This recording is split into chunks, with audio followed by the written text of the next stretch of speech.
ఊర్లో. ఎప్పుడుంది కృష్ణాష్టమి? మండే.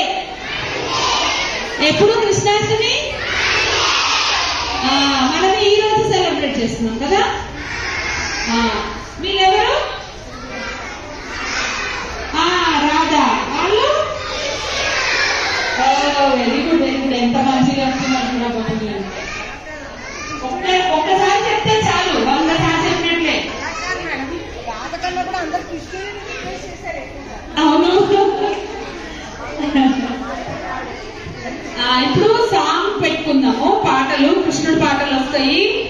అక్కడ ఒక్కొక్క రాధ, కృష్ణుడు వచ్చి కొడతాడు అనమాట ఉట్టి, రాధలు లాగుతారు దాన్ని. చూద్దామా?